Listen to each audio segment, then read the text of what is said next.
Hi, everyone, and welcome to a very special episode of the Streamline podcast.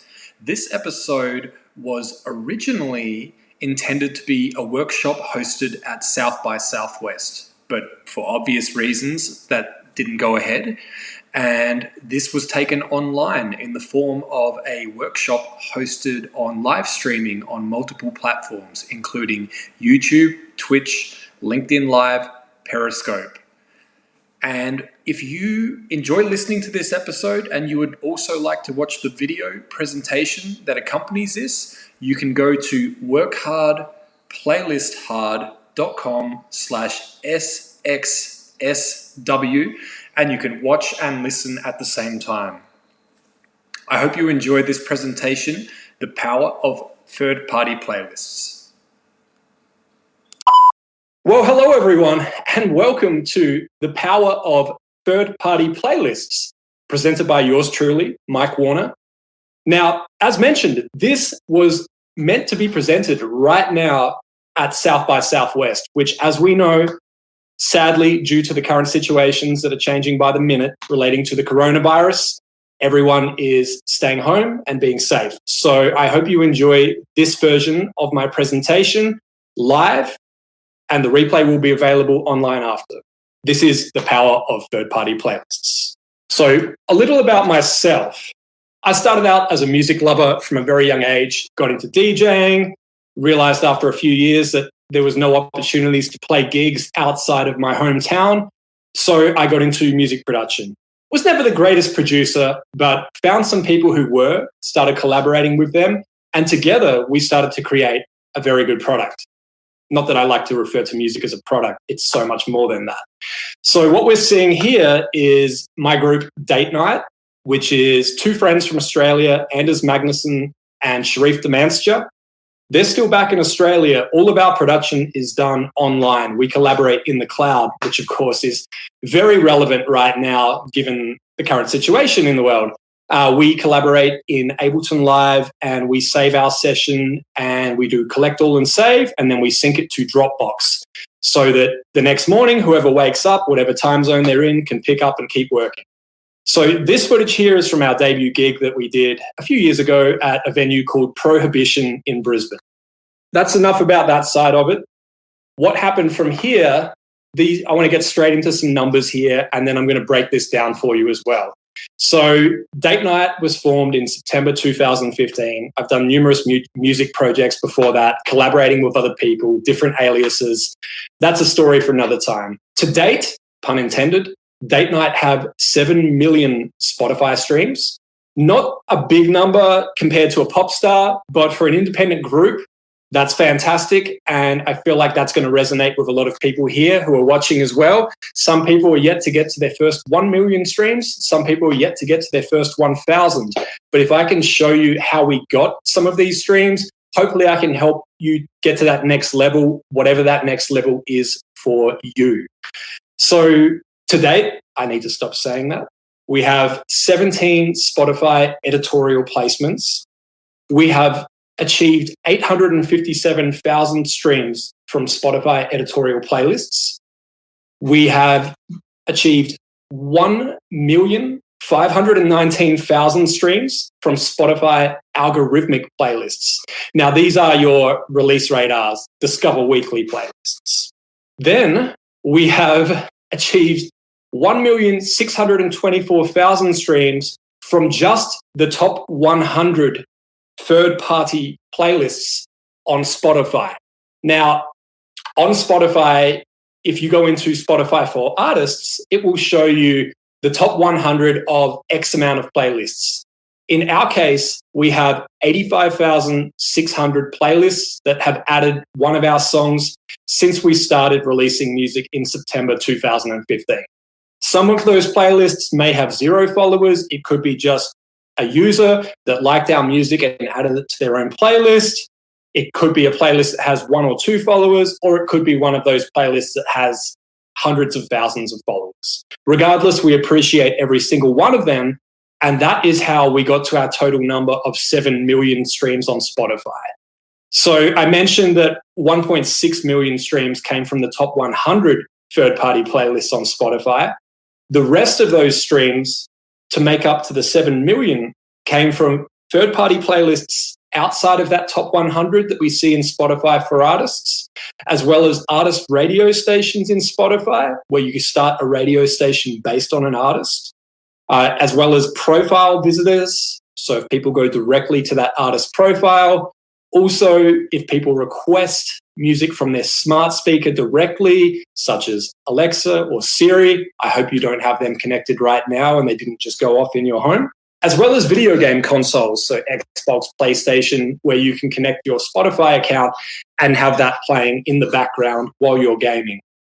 Now, on the right-hand side here, you'll see some footage of banners that were placed in Times Square.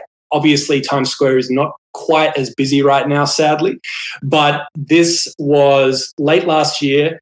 And what's cool about those banners is, being independent artists, we didn't get anyone else to supply those to us. We actually paid for those ourselves. We wanted to treat ourselves from the streaming revenue that we've made. We've been very smart with our money, and this was a goal that we always had, was to be on a banner in Times Square. So we figured, what the hey, let's get 2 extra ones as well, and let's just take over the entire corner there. So that was definitely a career highlight for us, and I just wanted to put that up and share that with you as well. Now, a little about myself and the journey since Date Night, when we truly became independent artists. I was finding myself in a position where a number of people were reaching out to me and saying, Mike, how did you get on these playlists? What did you do? What's your process? How do you email people? How do you reach out? All these questions kept coming in. And I started writing these really detailed emails. And it was basically me to one person, step by step, telling them exactly what to do. And then a good friend of mine, actually, who was just on the screen before, George Goodrich, said to me, Mike, you should write a book. You should put this into a book. Little did I know, he had already written a book about the exact same topic, but still was happy to support me and tell me that I should do it and I should put that knowledge out there for anyone that wants to access it. So I did. And as a result, the book Work Hard, Playlist Hard came out. It is available in paperback, hardcover, and digital. And that has really led me to opportunities like this, to be able to speak to a larger audience and hopefully help anyone that is willing to listen, to give them the next steps and help them to get to that next level. And I've spoken to anyone from an artist that hasn't even released their first track yet and needs to find a distributor, all the way to artists at major labels who want to see if there's anything extra that they can do to support their release in addition to the work that the label is doing for them. So I'm here to help anyone that's willing to listen, and let's keep going. So I mentioned before, Date Night on the algorithmic playlists was 1.5 million streams. So I wanted to show you what that looks like to give you more of an idea. What we've got here is the top 5 algorithmic playlists from Spotify, and we can see the number of listeners and streams that they have provided. So number 1 being Discover Weekly with 1.18 million streams. And you can see here that all of these playlists say 10 songs. So this isn't one song that went into Discover Weekly and got that many streams. This is 10 songs, and this is in the lifetime of our project and since Spotify for Artists started delivering this information. So 10 songs, it's safe to say roughly 100,000 streams per song, which is fantastic. One thing that I've noticed in my experience with Discover Weekly is that it's not instant. The first playlist that you would see as far as algorithmic playlists is Release Radar. Discover Weekly can come 8 weeks after, 6 months after. I've even seen songs years after where our music has appeared in Discover Weekly, and it gets almost like a second burst, which is fantastic because sometimes there's songs that get missed initially, or you release them in the early stages and it gives people a chance to discover them for the first time, hence the name. I always say that music is new to me the first time I hear it. The first time it hits my ears, it's a new song to me. So that's why Discover Weekly is so important in driving these streams. And it's also another opportunity for artists to get songs in their catalog heard. Radio, as I mentioned before, artist radio on Spotify. Also song radio, you can start a radio station based on a song or an artist, or if you have the Stations app that Spotify have on your Apple device, you can start a radio station based on a playlist, which is mind-blowing. Then we have Release Radar, your daily mix, which is up to 6 stations based on your own individual tastes, where they feed different music into each of those 6 mixes. And your top songs. Now, we haven't seen any streams from your top songs 2019 climbing into the top 5 yet, but obviously people are still going back and visiting their top songs from 2018. Now, I've been talking about the streams on this screen, but we should also focus on the listeners. So what we can see here, if we look at Discover Weekly, is we can see 435,000 different people, individual users with their own Spotify login have streamed at least one of our songs on Discover Weekly. And we can see actually more than double that amount of streams. So what that could say is that some people are actually listening to the song on their Discover Weekly more than once. So some people, if they like their Discover Weekly, they'll play it again. And also we are seeing streams from different songs within that Discover Weekly delivered. So somebody could listen to Discover Weekly this week, listen to one of our songs. 4 weeks later, they go into Discover Weekly. There could be another one of our songs in there, which is 2 streams, but still only the one unique listener. Now, the next page here is editorial. As mentioned, these are editorial playlists that are curated in-house by Spotify. There is no way to pitch to editorial outside of Spotify for artists. Putting that out there right now. Spotify released their editorial submission tool within artists.spotify.com to make it accessible to everyone, to make it fair. If anybody comes to you and says that they can pitch directly to Spotify editorial, you should have alarm bells going off right now, because let's put it this way. If I had a friend that worked within Spotify that curated playlists, and I was advertising saying, I have a friend at Spotify, I can plug your song to them, give me money, I would probably I would definitely lose a friendship. I would lose that connection, and I would probably lose a lot of respect in the industry. So don't go listening to anyone that says that they can pitch directly to editorial.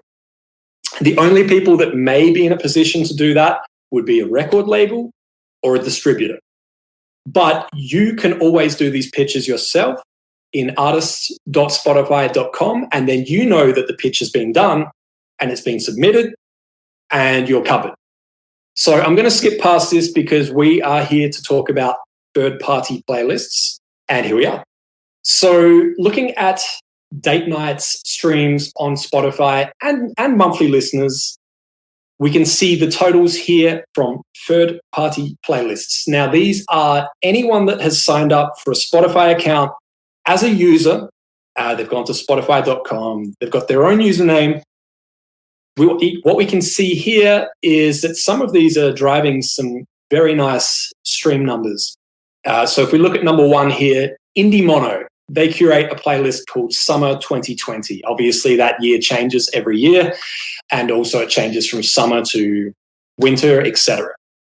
But what we can see on the right is the total number of monthly listeners and total number of streams that playlist has driven for date night. And we can see there that 5 songs have been added to that playlist at various times to make up that number of monthly listeners and streams. The next one down, Vocal House Pool Party, we can see 9 songs have been added to that playlist. Now, that does not mean that 9 songs are in that playlist right now, but it does mean that over the lifetime, 9 songs have been added to that playlist, removed, etc. And on the right, we see the total number of listeners and the total number of streams delivered from that playlist. The next one, I do have another screen, but I can see that it's blocked part of his name, but it's Christopher Matthias Kronberg Paluden. Christopher, I know we're friends, and if I pronounce your name incorrectly, I do apologize. But we do have Christopher's full name on another screen coming up shortly. Christopher curates a playlist called Your Deep House Spouse. He previously curated a number of playlists that were really popular with people who would frequent Abercrombie and Fitch stores. And I'll get to his slide shortly. The next one down is Date Night's playlist, Cafe Chill. Now, Date Night, once again, is my project. This playlist we set up when we first got onto Spotify. And we put this playlist together. We keep it to 100 songs. And the curation is very strong, to the point where we're not really influenced by outside music. It has to fit. And the reason that we say that is if we start adding music that we're not confident is a good fit, or we don't necessarily feel we would enjoy listening to within that playlist, then the value of that playlist goes down to other listeners, and eventually people will drop off and stop listening to that playlist. So we update this one less frequently, but when we do, we listen to it way more times than you could imagine. We listen to it on shuffle. We listen to it start to finish. But that playlist for us, we actually have a few of our songs in there, and we also have some interlude tracks in there from our album that are maybe roughly 1 minute long, that are nice interludes when we're switching up the styles slightly in that playlist. And it just flows so nicely. It almost feels like an album, which is exactly how every playlist should feel. And then down the bottom, we have Indie Mono once again. Now, jumping into Apple Music, because we've done a lot of talking about Spotify so far. Apple Music, this comes from Apple Music for Artists. Now, signing up, artists.apple.com. And these are the stream counts within Apple Music for Artists. So once again, we're seeing Indie Mono making an appearance here. 2 of those playlists from the previous screen are showing there as well. And what we can see is we can see streams by songs, and we can also see Shazams, which is cool because when people are playing a playlist in a retail store, at a party, wherever it is, or if people are listening on their radio, anyone that says to their smart device, Siri, what song is this? They will get that delivered by Shazam. So we can see how many people have actually seeked out that song title and asked what that song is. And the good thing about that, you may be wondering what Shazam has to do with playlists. A lot of people within the Shazam app will connect it to their Apple Music and Spotify accounts, which will automatically add any song that they Shazam into a playlist called My Shazammed Songs, which could make up a significant number of playlists. If you see that 6,220 people have Shazammed our song, My Friend, there could be up to that number of playlists out there with that song in there, thanks to Shazam. Now, Apple Music editorial, I'm not going to touch on right now. For our project personally, we haven't seen a large number of streams yet, so I don't really have anything to show on that. That's nothing personal with Apple. It's just a case of our music obviously hasn't been the right fit with their curators and we haven't managed to get their attention. But you can see here that third-party playlists, we're doing quite well. Now, I don't just want to show you these without telling you more information about these curators and how I got in touch with them and how any of you can get in touch with them as well, because that's the whole point here. So let me talk about Indie Mono first, who, as we know, are delivering the largest number of streams across Apple Music and Spotify for our project in particular. So Indie Mono was launched in June 2012. What's really cool here is on the right-hand side, what you see is you can actually see the date when a song was added to a playlist. We can see Don't Stop Me Now by Queen was added June 15, 2012. That is actually the date that Indie Mono started. So that's a really nice Easter egg for anyone out there that's been following Indie Mono and wants to know when they started. You can actually see that date in this playlist in Spotify right now and see that the date that Indie Mono started was June 15, 2012, and how fitting that the first song they added was Queen, Don't Stop Me Now, arguably one of the happiest songs of all time. Now, a little more about Indie Mono. Their total playlist count across all of their playlists, if you added up the follower count on all of their playlists, it adds up to 2.6 million. Now, that is spread over 265 playlists, though. So some playlists have a smaller number, some playlists have a significantly higher number. Their most popular playlist has 382,000 followers. If you're looking at Indie Mono and you're wanting to look them up right now, indiemono.com is their website. I'm going to get into submission details in an upcoming slide. The founders of Indie Mono are Carlos Lopez Casani and Dan Fernandez. Little story about Carlos is when he first responded to a submission from Date Night and added us, we were so grateful because it was one of the first major non-editorial playlist ads that we received. And I said to Carlos a few months later, after staying in contact, that if he was ever coming to the United States, where I currently live, that I would fly to wherever he is and I would buy him a beer to say thank you. A few years ago, I actually did exactly that. I spent 16 hours waiting in an airport for delayed flights to get to South by Southwest in Austin, Texas. Couldn't afford a ticket to go into the conference, could barely afford a good hotel room, but went in there and took Carlos out, and we had maybe more than one beer. But that was really important for me because I learned so much from Carlos that night that he mentioned from the curator's point of view, a lot of people don't actually take the time to reach out and say thank you. There's no need to get on a plane and fly over and buy them a beer or anything like that. But a lot of people just don't take the time to simply post on Twitter or Instagram, Facebook, or send an email and just find a way to just say thank you.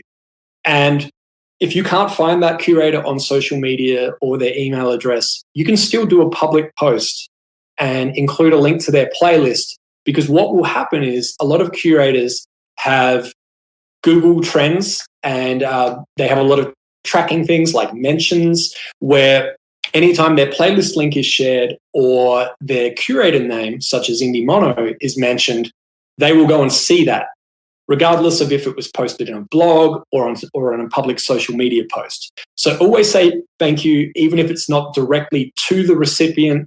They may see it one day, and I'm sure they will appreciate it.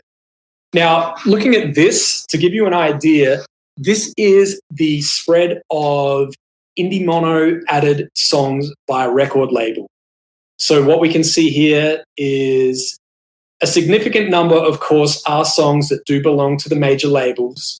But that being said, under those major labels, they do have smaller independent labels that they also can distribute for, as well as we can see here other labels which actually make up the highest percentage on this.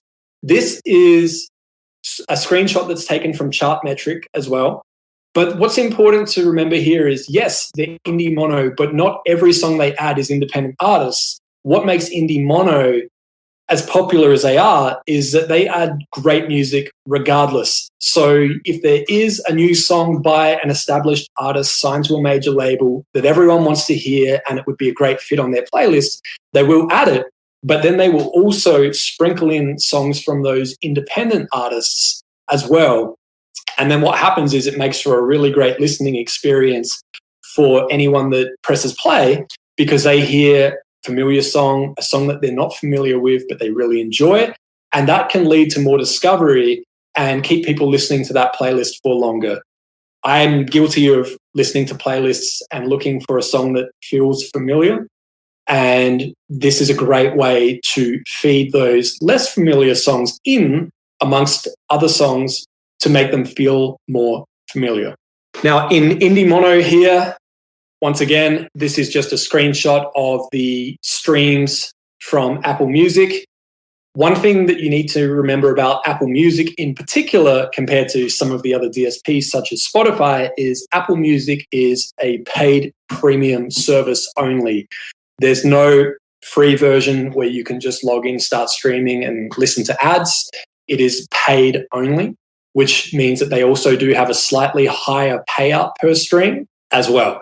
And Indie Mono, I just wanted to share a breakdown of the different genres that they support as well, because they're not just looking at any particular genre here. They cover pop, modern rock, indie folk, tropical house, dance pop, rap, and all kinds of genres. So you can see here, this is the spread of genres across their playlists. Obviously, pop and modern rock are covered in the majority of their playlists as well, but they do cater to some more niche genres there too. Once again, this screenshot was provided by Chartmetric as well. So Indie Mono, I mentioned that I was going to share the submission link here, and here it is. This is actually a screenshot of their submission screen as it looks today. You can go to indiemono.com/music-submit, as you can see on the screen here. Submissions are free. There's no paying to submit to them. If you like what Indie Mono do and you would like to support them, they do have a Patreon account. And the reason they have this is they need a way to sustain this and keep it running. They have thousands of submissions every week, and they're trying to dedicate as much time as they can to this, and they wanted to keep it fair. So the free submission option is always there. Patreon allows you to donate, if you will, or support them by doing anywhere from just a few dollars per month. And they give access to exclusive content such as playlists that they've curated just for their patrons in Patreon, and blog posts, and a lot of questions and answers. There's a lot of great content inside there as well. And it's definitely worth considering. If you've seen some support from them, I highly suggest just going in and just doing it. It's the same as buying them a cup of coffee, and it might help to keep them running longer and to keep Indie Mono 100% free for everyone else. And they do really good work. I mean, anyone that's submitted to Indie Mono can attest to that as well. Now, Indie Mono, obviously, their playlists are on Spotify and Apple Music. And once again, that submission link is on this screen, and you'll be able to catch this in the replay as well. I wanted to put up a quote here just to break it up for a second. A lot of people have been on social media saying, should we stop releasing music right now? Is now a bad time to release music? I mean, look, everyone is still working. Everyone is just working from home. Well, most people are working from home. So I put this on Twitter recently, and I didn't really expect as much of a reaction as I did, but a lot of people hit me up about it and said that it's exactly what they needed to hear. And this is true. Now more than ever, the world needs music. With what's going on, a lot more people are sitting at home streaming music right now. Obviously, some people are streaming Netflix and other things too, but music is always going to be a part of our lives. Music is always going to help us through any tough times that we are experiencing. So please, if you're sitting on music right now, now is a great time. Release it, share it. People are out there and they're ready to listen. On to the next curator that I would like to speak about. This is, as I so poorly tried to say before, Christopher Matthias Kronberg Poluden. Now, Christopher, I found by looking into Discovered On, which is the equivalent of in Spotify, you go to any artist's profile. This is in the desktop app that you download onto your computer. You would go to an artist that you like that is similar to you, and you would click About. Under that, you would see Discovered On, and it would show you up to the top 5 playlists that are delivering the highest number of monthly listeners for that artist. So I did that, and I found a number of similar artists were seeing some great support and a great number of monthly listeners from Christopher's playlist. I feel hesitant to admit this, but what I did was I took a screenshot of his Spotify profile picture, uploaded it to Google image search, and found a link to his social media profile. Fortunately, his social media profile was public and he was happy to hear from people. I do warn people, if you are looking to do that, be respectful. If it's somebody's personal Facebook, you may want to think twice and look at other options, see if they have a Twitter account that's public or a page that's public or anything else. So anyway, we connected. I reached out. He was happy to hear from me. I basically just said something along the lines of I complimented his playlist, told him what artists I found on there that I liked, and asked him if he was open to submissions and if he had a process for submitting music. I didn't send any tracks at that time. I just simply asked if there is a way that I can send him music and if he is open to it. He responded, absolutely, you can send it to me directly here. I sent him one song, our latest song that we felt was the strongest. Within 2 days, I got a response and he added it to his playlist. Now, his playlist originally had Abercrombie and Fitch in the title. That name has since been changed, and that playlist is now known as Your Deep House Spouse, which is a really cool name. And those playlists that he curated, there are rumors that there was some Abercrombie and Fitch stores that may have been playing them, which would explain the large number of Shazam activity that we were seeing at that time when we were on those playlists. So what Christopher has delivered for us, which we're truly grateful for, is 201,000 streams for Date Night on Spotify from his playlists alone. And if you're wondering how you can submit to Christopher now, actually on my website, workhardplaylisthard.com, I have a page called Submit Music. It's workhardplaylisthard.com/submit if you want to go directly to that page. And there's a link there where you can submit music to Christopher. And what I did to help him to support his growth, what you will need to do is you will need to log in with your Spotify account. In turn, it will automatically follow Christopher and his playlist. After that, you'll get to a submission form where you can send him your song. Now, after this, if you don't like his playlist, you can simply go into Spotify and unfollow. But this has been great in helping Christopher to manage his submissions without taking any money. He simply grows his following and you're helping him. And we'd like to hope that you would follow his playlist anyway if you're hoping to be on it. So as mentioned, Christopher used to curate a playlist that had the title Abercrombie and Fitch, now changed to Your Deep House Spouse. We can see in the description there that he even mentions inspiration from Abercrombie's playlists from 2010 to 2014, and that they may have led to some in-store play. Once again, just a rumor. Christopher also is interesting because he curates some very long playlists, which goes against what a lot of people say. But in this case, if you're looking at a playlist that is for a cafe or somebody that is studying or things like that, they may actually be looking for a longer playlist, because there's nothing worse than pressing play and after 2 hours having silence or having the radio kick in with similar songs that may not always be as good as that playlist. So Christopher, this playlist goes for over 15 hours, which is essentially an all-day playlist if it were to be playing in a retail store. The other good thing with Christopher in particular is that he doesn't remove songs quickly. There's songs that have stayed in his playlists for over 1 year. So they get a significant amount of stream and in return, a significant amount of new fans for any artist that does get added. Friend activity on Spotify. The reason I wanted to share this is once again, in the Spotify app that you download onto your computer, there's an option under the view menu to show friends activity. So this is any user that you're following on Spotify. On the right-hand side, you can see what they're listening to in almost real time. You can see the song, the artist, and if it's playing from an album or a playlist.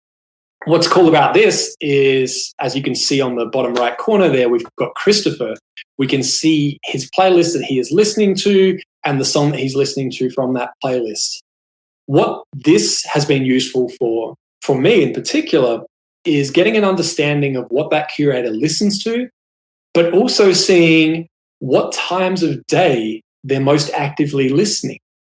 So if you're looking to pitch a curator, what you can do is time your pitch to get to them just before they start listening to music. And then hopefully you may see them listening to your song here, which is fantastic. It's even better than getting a read receipt on an email, because there's no doubt in your mind that they've listened to your song. I hope you're enjoying this presentation of the power of third-party playlists. Just jumping in here to let you know that I have released my very first online course. This course is on artist profiles and artist tools, and it's setting up artists for success across all of the major DSPs, such as Amazon Music, Spotify, Apple Music, Deezer, the list goes on. If you'd like to find out more about that, you can go to workhardplaylisthard.com/store. Now let's get back into the second part of this presentation, the power of third-party playlists. Tastemakers. It's a little known fact that when Spotify were in the early stages, they started awarding very strong users with a tastemaker badge. It's less common now, but some people are still being awarded a tastemaker badge. So what we can see here on the right-hand side is for Christian Garcia, instead of it saying user on his profile, it actually says tastemaker. So he's a verified tastemaker. Now, tastemakers were rewarded in the early stages on Spotify because they had strong curation and they were delivering a significant number of listeners and streams. And rumor has it that these tastemakers would influence playlists such as Fresh Finds, where even in the description for Fresh Finds, sometimes it will say, this comes from a community of tastemakers. Here's your tastemakers. So in search results, I've found that tastemakers their playlists will show a little higher than other users as well. Now, there's no way to just show all tastemakers on Spotify, and that's probably for a good reason, because then everyone would go to them and they would get overwhelmed. But if you come across one of these, they are gold. These are very strong curators. So if you do find a way that you would like to try and approach them, be very respectful, know that there may be a number of other people that have also seen them and are trying to reach them as well.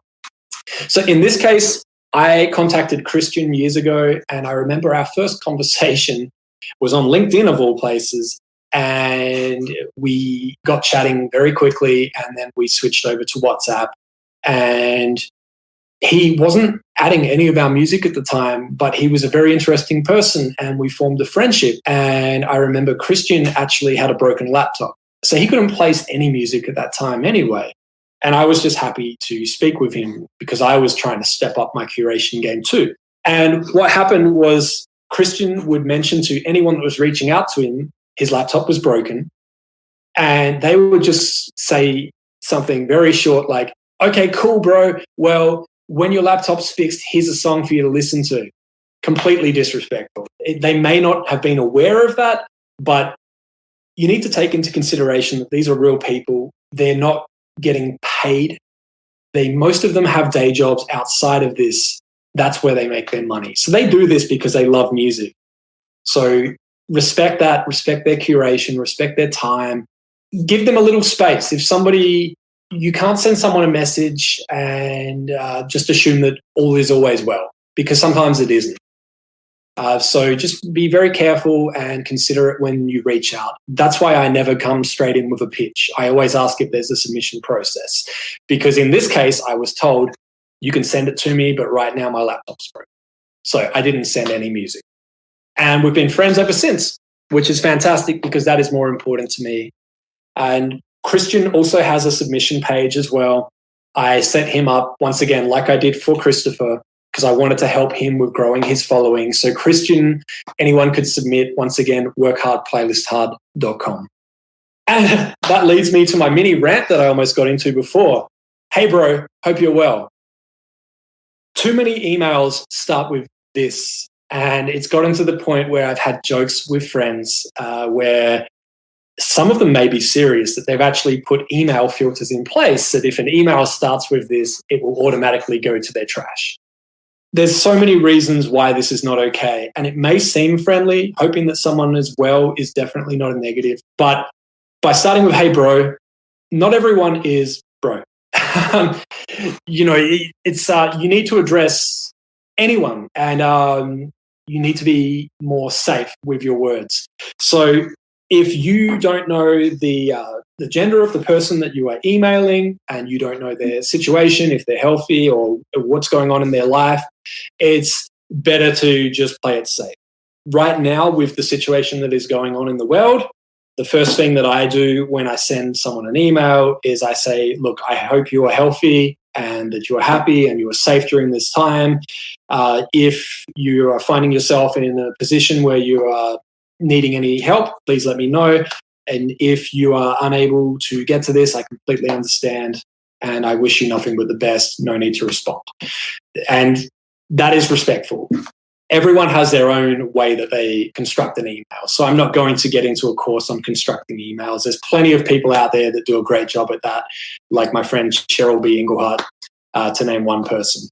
Now, a number of artists have come to me and said, hey, Mike, if I sign with this record label, are they going to get me on a bunch of playlists and blow up my monthly listeners and get me a bunch of streams? You know, how good are they? How active are they? And what I say is you can do some research. And before we get into this, I just want to say, don't sign to a record label to get on playlists. Don't sign to a record label hoping that they're going to blow up your streams. You have to have a great product first. We don't even need to get into that. But what I'm showing you here is, let's say you are looking at a record label and you want to know if it is a good home for your music and if you would like to be associated with their other artists. It's worth going in and listening to their catalog and seeing if your music will actually suit, because otherwise your music's going to an audience of people that aren't really looking for your specific music. So in Spotify, and you can do this in the mobile app, like you can see on the right-hand side here, or you can do it in the Spotify app on your desktop as well. What you would type in is label, column, record plus label plus name. So in this case, what you would do is, if it was Universal Music Group, it would be label, column, Universal plus music plus group. The plus is in place of any spaces in the record label name. And then when you press enter, you will see all artists that have released a song on that label. And then what you can do is you can go in there, you can look at those artists, look at their releases, listen to their catalog, look at their monthly listeners, see how they're doing. And of course, from there, you can also go to their about page in Spotify and look at their social media. You want to make sure that that record label is a good home for you before you go and sign your music away to them. When you're researching record labels in Spotify, you can also look at the year-to-date releases as well. So what that would look like is, at the end of what I showed you on the previous screen, you would also add, after label, column, record plus label plus name, you would add another column, and then you would add year, column, 2019 or 2020. That would show you all releases on that label in that year. So in this case, actually, we do have it on the screen here. We're showing all albums for label Brooklyn plus Basement, column year, column 2019. So we can see all releases on that label in that year. So you can see if that label's been actively releasing music in the last year and what they're releasing currently in 2020 as well. Now, this is good for looking at the artwork to get a feel for what kind of artwork they're using for their releases with that label, seeing how many singles they're releasing versus albums. From the label's point of view, it's also really good housekeeping, because if you see a song that doesn't actually belong to your label, you'll be able to see that on this screen, and you may want to go in, contact your distributor, and just make sure that it's not getting confused, or in fact, there are two record labels with the same name. That's on you what to do next after that. Talking about the curation side here, and the reason I wanted to touch on this is every artist should have their own playlist that they curate. Obviously, you should have a playlist of all of your original material. There's no doubt about that. Anytime you release a new song, you should put it into that playlist. So Date Night have a playlist called Date Night Originals, where we put all of our original releases into that playlist. Every time we release a new song, we drop it in there at the top position. After that, we also curate a playlist, as we've seen earlier, called Cafe Chill. And the way that we curate this playlist, I went into the process before. It's like an album. We want it to flow nicely, but we also want to make sure that there's no songs that are overly out of place. So for a cafe, you may not want a liquid drum and bass track to appear in the middle of a bunch of neo soul tracks.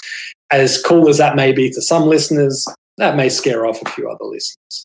If you have a look on the right-hand side here, what a lot of people don't realize is when you open a playlist in Spotify, there's no play button.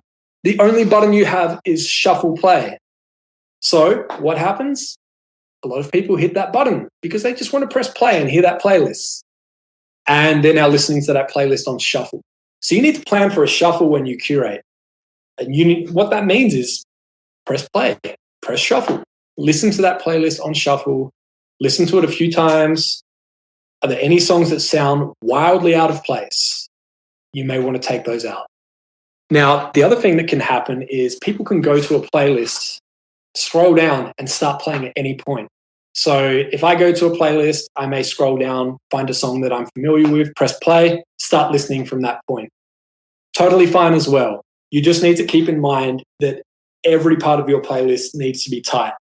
The first song, the middle songs, the end songs. People are going to shuffle this. They're going to start playing in the middle. They play from anywhere.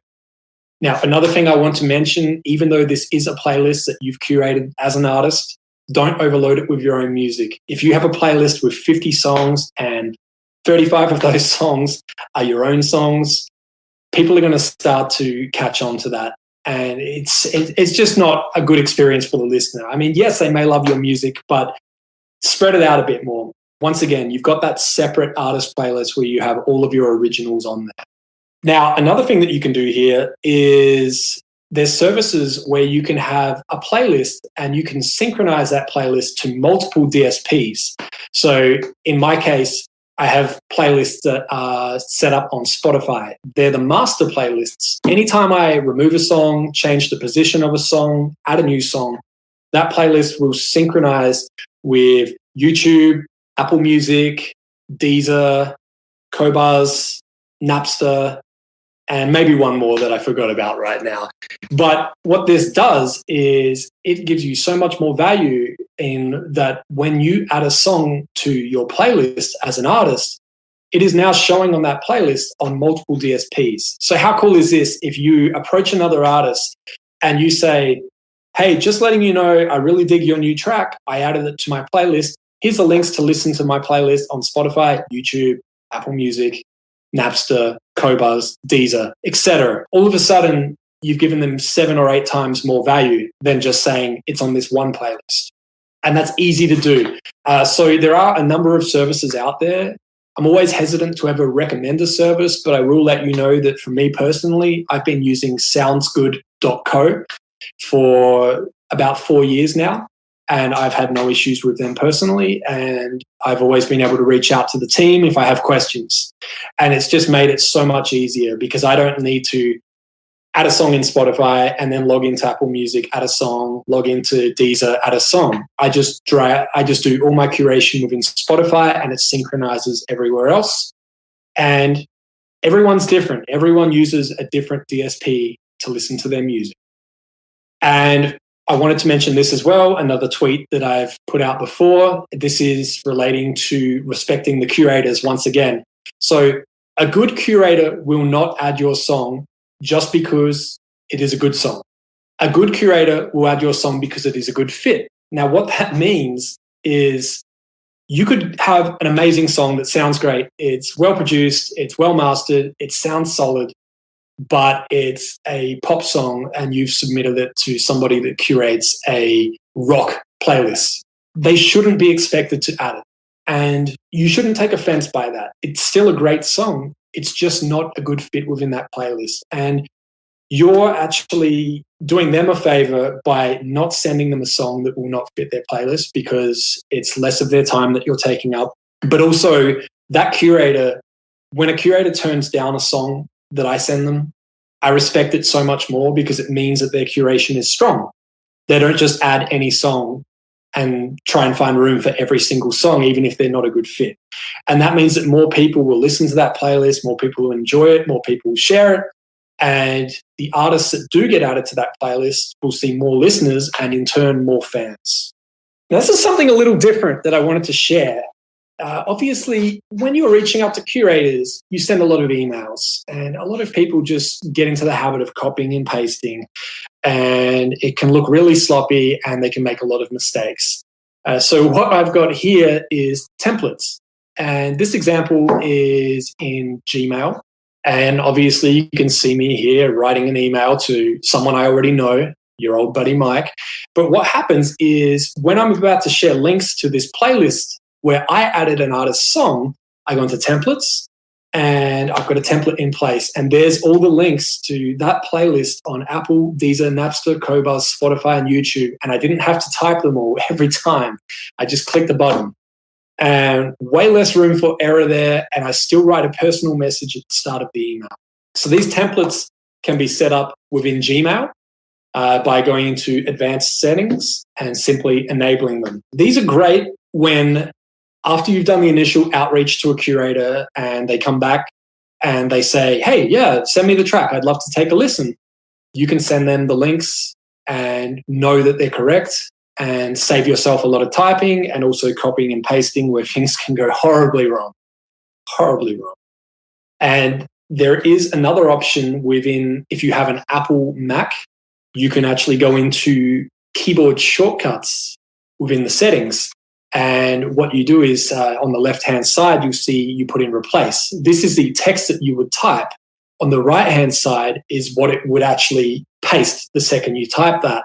So if I wanted to tell someone that, check out my playlist, here's a link to all of my playlists, I would type all my playlists with no spaces between it, and then it would automatically type this whole long spiel saying, here's a list of all my playlists, here's links to all of them, and it saves me writing all of that every single time.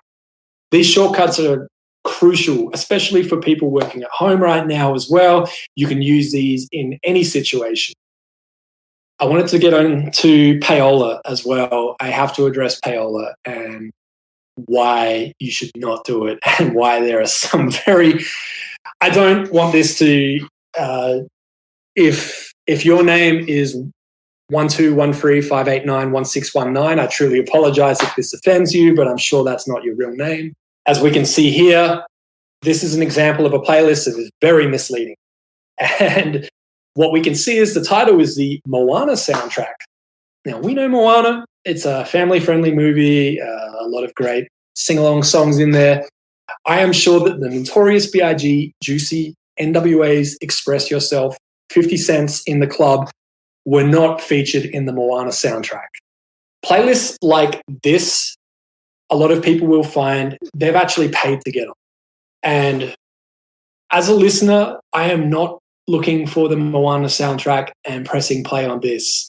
Fortunately, I do like the songs that are on here, but it is very misleading, and anyone that is pressing play to this is clearly not listening, and it's got to be a robot.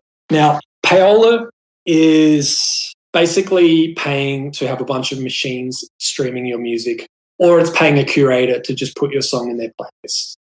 A lot of interactions I've seen with these curators that just take money for a playlist, the scary part is some of them will come straight to you and say, it will cost you X amount of money and I'll put your song in there.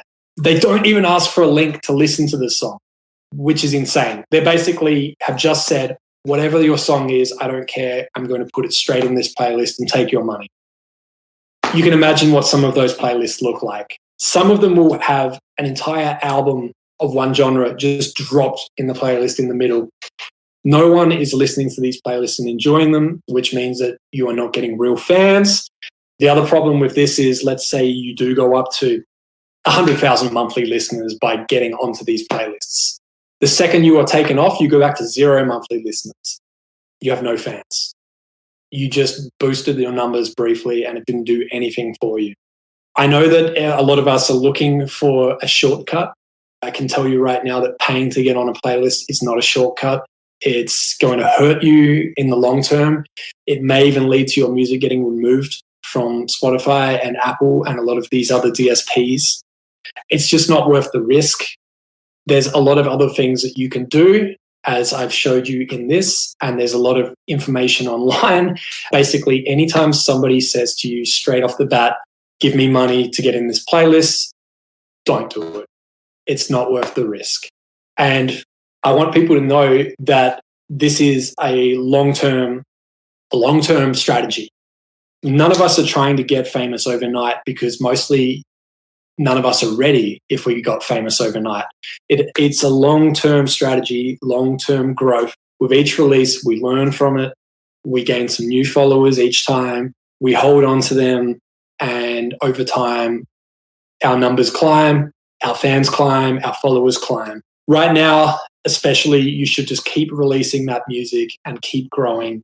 If you have 10 songs that you're sitting on right now, go and put one of them out today. Go and put one out in 2 weeks from now as well. Just start putting that music out so people can enjoy it. The worst thing that can happen is they don't listen to it. And that concludes my workshop that I had created for South by Southwest that has now been taken online. I want you to know that if you go to workhardplaylisthard.com/SXSW, you will have links to replays of this workshop as well as additional notes. I also wanted to let you know that there is also a link to my book on there. I didn't want this to feel like a sales pitch, but for anybody that is struggling right now and would like some additional information, my book is online at workhardplaylisthard.com/book. You'll see that I've dropped the price to $1 US. This is for the online PDF version. And for anybody that is struggling and needs a little boost right now, there is a coupon code there that you can enter where you can get it completely free. And I would love to be able to help in any other way that I can. And I hope that for those of you that are in some tough times right now, you can go to the site, grab a copy of the book, and I hope it brings you some value. And it also will bring you perhaps some new strategies that you can try and additional ways that you can find extra revenue. Right now, I know a lot of you aren't touring as well, so the book is there for you as well. Now, what I'm going to do here is just stop sharing my screen. I wonder if anybody is still actually here. Holy moly. Okay. Wow. So I was going to do a Q&A at the end here. I don't know where to start. Let me have a quick look. Thank you so much to everyone that has tuned in. I couldn't see these comments until now. This is amazing. Oh, wow. Okay, let me get some of these up. Debbie, where can you see the entire replay again? So wherever you're watching this, if you're watching this on YouTube, you can bookmark the URL and you can come back. The replay will be available there in a few hours. Graham, thank you so much for the love. Broke Royals, thank you so much. Melanie, Bill Steely, let's see. How do you reach playlist curators not mentioned on your website? Okay, so there are a number of resources on there as well. For me personally, what I do is I look at their name. Let's say you're in Spotify and I find them. I look at their profile picture and then I search on social media. I only look for public profiles. If they have a personal profile, respect their privacy. Most people on Twitter are a little more approachable. So I would search on there. If you can't find them, what you can do is type their playlist name into Twitter, or you can actually paste the URL for their playlist into Twitter, and it will show you results if anyone has pasted that link before, because most of the time curators like to share a link to their own playlist, and in turn you find them. Bryn, thank you so much. As I mentioned, the book, yes, it's $1, but anyone that is in a time of need, please, you can grab it for free. The coupon code is on the site. It's everywhere. DJ Trotsky, thank you so much. Ryden, wow, thank you so much for tuning in. Ryden, absolutely smashing it right now with probably the anthem of the year. Services like Playlist Push. Okay, let me touch on that. So Playlist Push is a paid service where they don't guarantee that they put your music into playlists. What they do is they send your music to a network of third-party curators that have signed up. So you would pay Playlist Push a campaign fee, I don't know, anywhere from, let's say, between $200 and $1,400, depending on the genre and how many curators you would like to reach. From that, they take that money and they pay the curators to listen to your music, write a review, tell you if they're going to add it or why they're not going to add it. So you're basically paying for their time. I always say to anyone, if you're looking for an ROI, a return on investment, don't go with Playlist Push or any of these services right now, because if you've never made any money from streaming and you give Playlist Push $500, you're not going to make $500 back. If they could guarantee that, it would be payola, and if they could guarantee that, they could probably charge more. Let's be honest. The reason I tell people about Playlist Push is I know that some people will still go and use one of these services. The thing about Playlist Push is they have a real office in Venice Beach. I mean, right now they're working from home. They have real people. They're on LinkedIn. They have real names. They come to events and conferences. They have a phone number you can call. They have an email you can send emails to. Not everyone is going to be happy with these services, but out of all of the services I've seen, at least there's a way to contact people if you aren't happy. And there's a lot of people that you can ask for their opinion as well. Don't just take my word for it. This is not an endorsement, but I'm also not saying avoid. I'm just saying don't expect to spend $500 and get $500 back. That's not the way that they work. It's all part of that long-term strategy. So if you've made some money from streaming and you would like to try it, that might be the time where you may try one of these services. Let's keep going here. Thank you so much, Ayo Vonte. Very, very kind of you. Thank you for tuning in. Let's have a look here. Bill Steely, is there a way to make sure you're getting your money from streaming? I got 10,000 streams for one of my songs. Should I expect anything from that modest number? Absolutely. Even if you get 10 streams, there should be some money. I mean, yes, it's in the cents, or maybe 1 cent, but it's still money. Whoever you are using to get your music online, if it's a record label or if you're using a distributor like DistroKid or CD Baby or TuneCore, they will be able to help you with reporting. Sometimes it is delayed. They won't be able to show you how many streams you got today and how much money you've made. That's because they need to process it. Streams pay differently from different parts of the world. So if you're in Mexico listening to a song versus Australia, the pay per stream is actually different. So there's that. Plus, of course, there's free users versus premium users. A free user doesn't pay as much for a stream as a premium user does. Let's keep going with all of these. Oh, my gosh. Francisco, your music has to already be in platforms for you to pitch it. Correct, besides Spotify for us.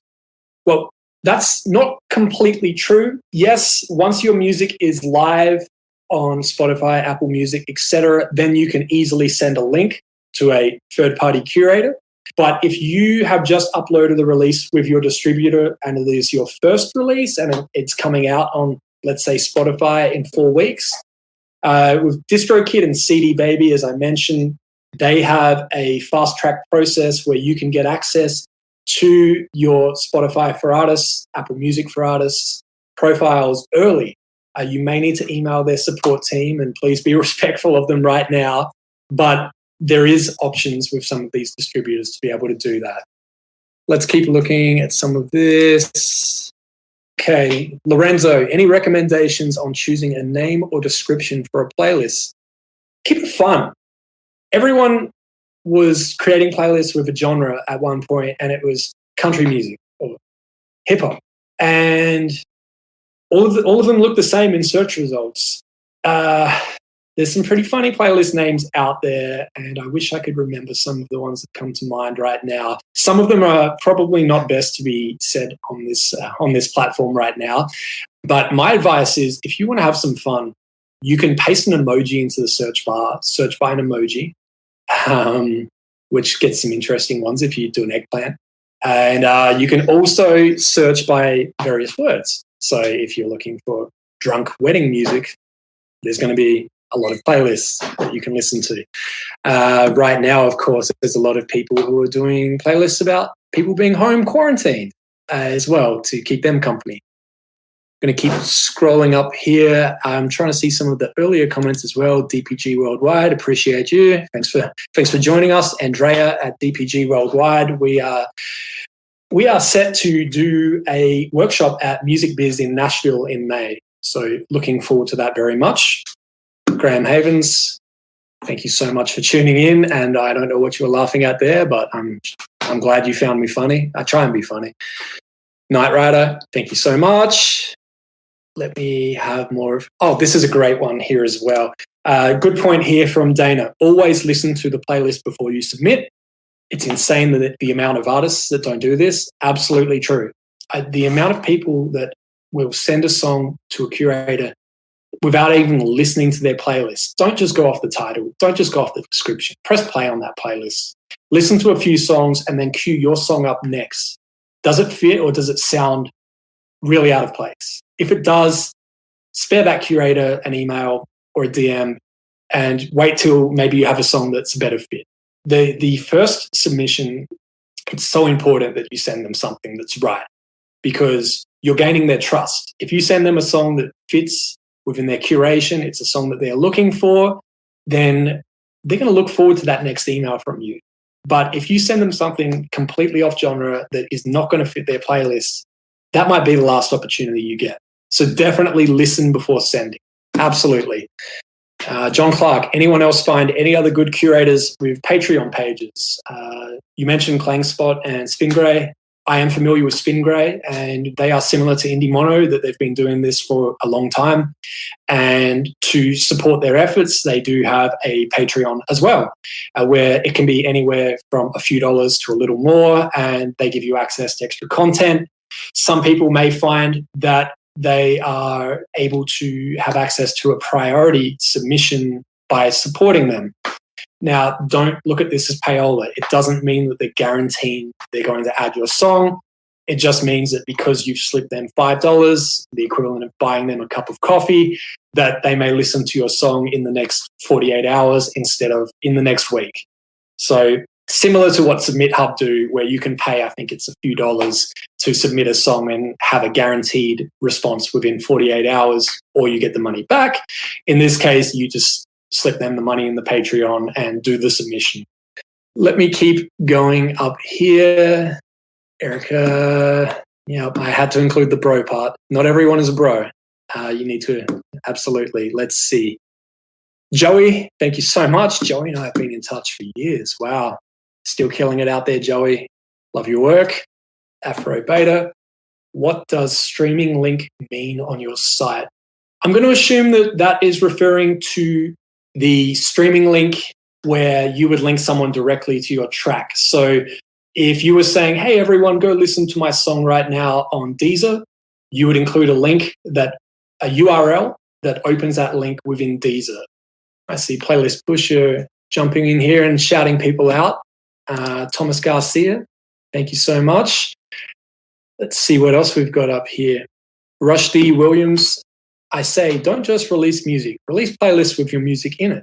Absolutely. And what that could look like is, as I mentioned, those artist playlists where you include all of your original music and you own that playlist. You look at some of these artists out there. Iggy Azalea, millions of followers, has a playlist with all of her original music on there. Every time she has a new track, she just drops it in that playlist, shares that playlist. The good thing about that is instead of just sharing the track and sharing that playlist, people press play, listen to that song, and they may leave that playlist running, which could play for the rest of your back catalog in that playlist. So instead of just streaming your new song once, they could stream your new song and then leave it playing and stream your entire back catalog, which could be 15 songs long. So you've now got 15 streams instead of one. Smart. Going to keep going up here. Mike Steer. Curate a broad and eclectic array of music for the resorts in the Caribbean and Mexico. That sounds amazing. I'd love to check that out. If you can post a link to that, I'll take a look after this. Absolutely. That sounds like a lot of fun. Let's keep going. Just looking for any more questions that I can jump onto here as well. Okay, interesting one from Tommy. So Tommy says, I find that submitting to editorial is a vacuum, that it feels like a way for Spotify to simply mitigate people emailing their staff directly. Well, yeah. I mean, could you imagine how many emails Spotify staff would be getting? It would be impossible to get to all of those emails. What I like about the submission process in Spotify for Artists is that it's really on you to actually follow those steps. They've made it very clear. You need to submit your song at least 7 days prior. If you do that, it's guaranteed to go into Release Radar as long as it's a new release for the first time and it's not a remix. And that will go into Release Radar for all of your followers. So if you have 100 followers, that's 100 Release Radars. By submitting at least 7 days prior, you also get to tag the song and fill out your submission for editorial consideration. So you can tag the song with mood, genre, instruments used, background, the vocals, everything. And what that does is it gets the song to the right person within Spotify.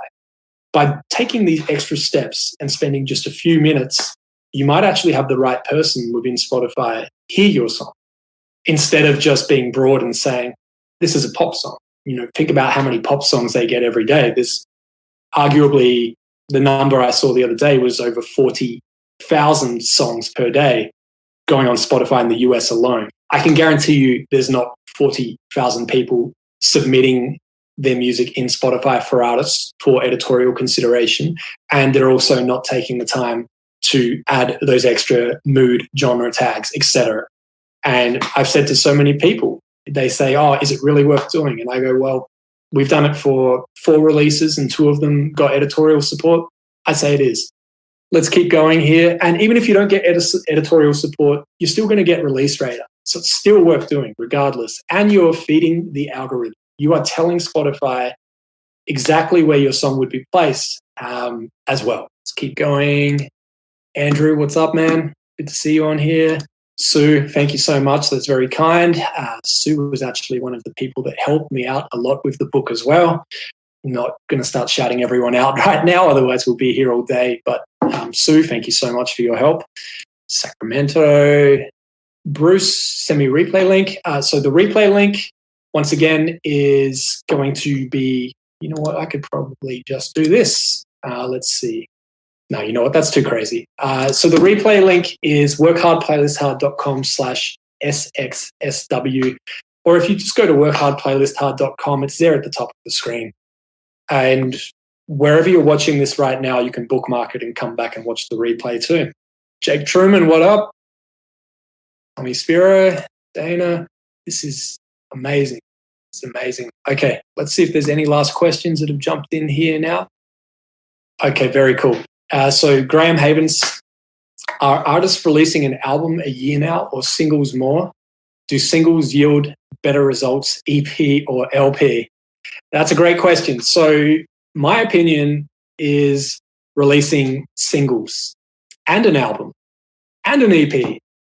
And the reason for that is that every song will have its own opportunity to shine. So if you have 10 songs that you're sitting on right now, release one. Submit that to editorial, get it into release radar, get some new followers as a result. And then what happens is 4 weeks from now, 2 weeks from now even, release a second song and then keep going. And then you'll grow with each song. You grow your followers.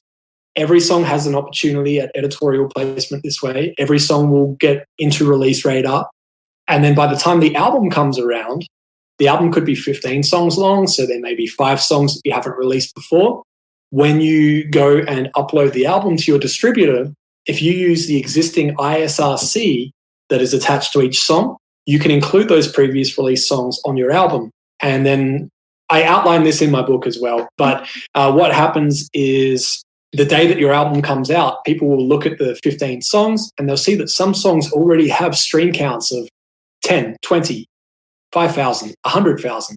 And those stream counts have been building up over those months from the single versions of that song. And it combines all those streams together. So it's really hard to sort of explain this, but there is a visual side of it in the book there as well, which I know you already have a copy of, Graham. All right, we're going crazy on the tweeting. I love it. Thank you so much. I want to say Vontae, but Ayo Vontae to say your username. Thank you so much. What do I think of playlist pitching services like SubmitHub? Look, SubmitHub has worked great for me and other people. SubmitHub is a very cheap way to get started as well. You can submit to a lot of the blogs and curators and YouTube channels for free. So there's not really any risk involved other than your time. And you can spend a few dollars to make sure that they actually listen within, I think it's 48 hours. And if they don't, you get some of that money back in the form of a credit so that you can submit to someone else. So if you're wanting to spend a minimal amount of money or you don't have any money to spend right now, SubmitHub is a great place to start. Absolutely. Let me take a look here. Any advice for smaller curators? Helpful sites. Look, my advice for curators, whatever stage you're at, however many followers you have, when you add an artist to your playlist, you need to tell them. You need to email them or tweet them and just, you don't even need to ask for anything. If you're not comfortable, just tell them. Because what you'll find is if you have a playlist with 100 songs and you add 90 different artists to it and you send them all a tweet or an email, some of them will actually share it. and even Instagram stories, swipe ups with a link directly to the playlist. You need to tell people, instead of just telling people to follow your playlist or go and listen to your playlist, tell the people that are on it, because they're more likely to tell their audience and bring you more followers and more listeners. Jordan Poole, best method includes reaching out to curators and following up consistently. Absolutely. And, respecting their time. And there's nothing wrong with a follow-up. There is a problem if you have 10 follow-ups, because if they have seen your song and they haven't responded for whatever reason, whatever's going on their end, which you're not aware of, they see 10 more emails from you, that can be a bit of a buzzkill. It's kind of like if you were to go on a date with somebody and wake up to 10 texts the next morning. So spread it out, basically. Be patient, because a lot of these curators have day jobs. They do this in their spare time. They do it for the love. That's about all the time I have here for today. But what I'm going to do, because I can see there's going to be more questions after this, some people will be catching the replay as well. What I'm going to do is I will be monitoring the comments on here, and let me just put up a link to the replay and get a few last minute things in here as well. So as I mentioned, for anybody that is interested, my book is available, paperback, hardcover, Kindle. But if you are looking for a copy and you're happy with the PDF version that you can read on your device or your computer, it is $1 US right now. And if you go to that link on the screen, there is a coupon code. So if anybody is experiencing some tough times right now with the current situation, there is a coupon code so you can get the book absolutely free. You just put that in at checkout and the price will drop from $1 to $0. Now, as for other things that I've done as well that maybe have helped you, I do have a podcast that you can listen to on your favorite podcast service. It is the Streamline Podcast. Instead of putting a link to that, it's probably easier to just type in Streamline Podcast by Mike Warner into your favorite podcast listening platform, Apple Podcasts, iHeartRadio, Spotify, etc. Lastly, the replay for this and a bunch of other information, blog posts, links to the book, links to the podcast, links to previous live streams, links to social media. It's all at workhardplaylisthard.com. You can go and get it all there. And I'm going to log off right now. And for anybody that is wanting the replay, bookmark whatever you're watching this on right now, whether it's LinkedIn, Twitch, YouTube, Periscope, Twitter, and you'll be able to come back and watch the replay shortly. Thank you so much to everyone that tuned in. I hope that wherever you are right now, you're safe, you're healthy. It's quite unpredictable what's going on right now, but the world needs music, and just keep sharing that love. Look out for each other. Maybe check on your neighbor. Just help each other out and take care. Thank you so much for tuning in. I'll see you in the comments.